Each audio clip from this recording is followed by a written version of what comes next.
And so last week we talked about the person just barely looking, the person just barely thinking about it.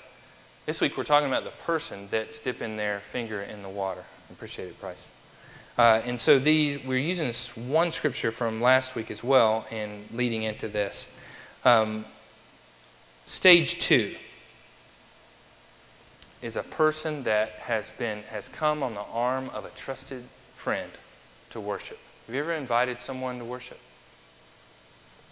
There's an anxious thing about that.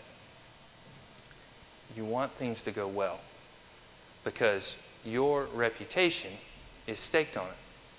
On you inviting that friend, and you're going to see them on Monday. This author talks again and again about just hoping and hoping that everyone will do the right thing. Now, I'm sure Peter doesn't worry about this at the Embassy Suites, but our own Peter Cate is the general manager at Embassy Suites. Peter showed me around one day this week. What is Peter hoping will happen as we walk through each stage of the hotel? That people will be friendly here, and people will be friendly here, and people will be friendly here and here. Anyone that hosts anyone, when Mike hosts people at the Citadel, you're just hoping everything is great and perfect, and that people are friendly, and that people are nice in its quality. Now, in businesses, people are getting paid. People are getting hired and fired based off that, and so it's a little bit higher level. In churches, how many people are getting paid and hired and fired? 2 or 3. And the rest is a volunteer force. And so you have to hope against hope that, 1, you will find people that want to do it, and 2, that they will be willing to do it over a period of time. The key, the reason that's so important is because this person that's coming on the arm of a trusted friend, this person that's trying you for the first time, has something that's really important to our scripture lesson that's in both of them. The author calls it a heightened sensitivity. A little bit of anxiety walking in. I'm not sure if I'm going to like it. I'm not sure if they're going to like me. I'm not sure if it's going to be meaningful. And I'm not sure, you talk about entertaining in church, but to an effect, I believe church has to be entertaining to maintain people's attention. Am I going to like it? Are they going to like me? Now, he gives an example of when he was a child, he had a sister. And the way the two of them went to the beach, and I bet you fall in one of these 2 categories. One person goes straight to the water and spends the rest of the day in the water. One person sits right on the coast, and about every 2-3 hours comes by and just kind of, flips their foot in, and then they're gone. Now, what happens when the one in the water has so much exuberance to say, come on, come in, get in the water. I want you to come get in the water. It's so much fun. Come get in the water. What does that person on the beach do? If you've ever been a parent or a coach or a teacher trying to get someone to do something, sometimes that exuberance can have the exact opposite effect. Now, I did it as a kid. I didn't realize how hard it was. I didn't necessarily do it on purpose, but now if I'm overly excited about something, especially Addison will be, she'll just kind of retract and, no. I want you to stand on the edge of the pool, and I want you to jump in.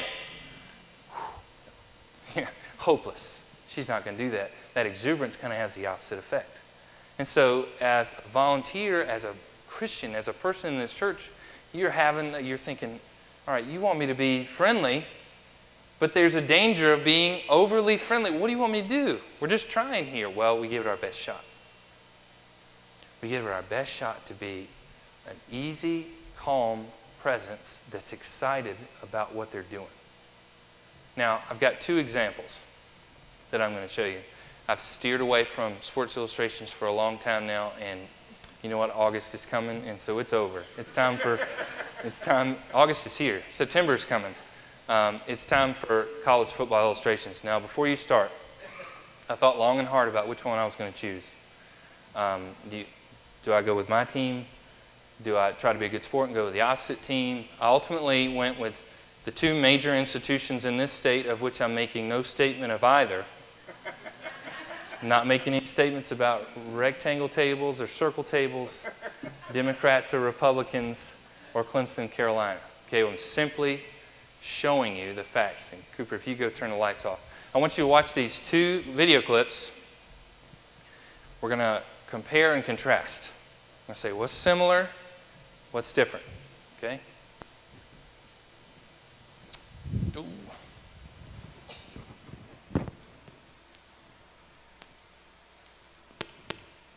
That's good. Just hit play again. If I'm the technical staff, we might have a problem.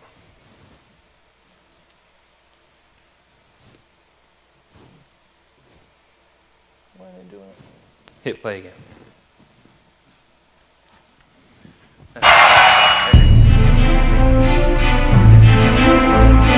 Your heart rate's up, and you know you're running wild. The feeling just erupts inside of you. You just can't want to go out and play so hard. Knowing what you're rubbing, that you're rubbing tradition. The '81 championship team, hey, they rubbed the same rock.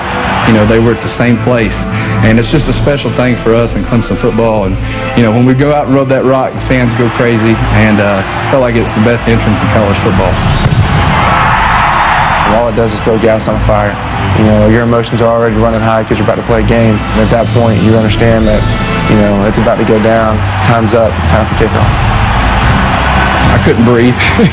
It took so much emotion out of you, you know, because you dream about it, you hear about it, and you finally get to do it.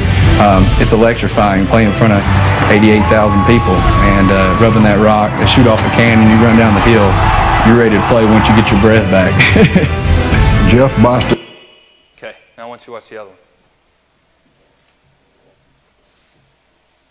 Patrick, you ready, bud? Here it comes.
What do they have in common?